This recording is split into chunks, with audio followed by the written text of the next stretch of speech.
每日就唔可以食多過600卡路里，咁即係幾多呢？俾啲實際概念大家啦。早餐一碗麥皮，午餐同晚餐都只係食一碗白飯，唔使食餸，都已經超標㗎啦。快餐就更加唔使諗啦，就算你可以一日淨係食一餐啊，不過一個芝士漢堡加一盒薯條就已經超標啦。好多人都好中意食星洲炒米㗎，可惜淨係一碟星洲炒米嘅熱量已經係標準嘅3倍。咁一日600卡路里，究竟可以食啲乜嘢呢？不如問下專家。如果一日裡面只係可以食600卡路里嘅話呢，咁我相信早餐呢就可以食一個橙啦，晏晝呢就食2塊白麵包啦，而夜晚呢就只可以食1瓶碗飯到啦。醫生又話，平時就算要第2型糖尿病人食少啲，最多只係會將熱量嘅吸收限制喺每日1200卡路里。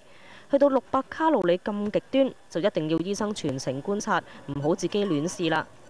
以極度節食去醫糖尿，早喺1940年代就已經有人提出，近10年先至比較多臨床研究，有時仲會用縮胃手術代替節食。不過一直都有專家質疑，糖尿係咪真係可以斷尾嘅呢？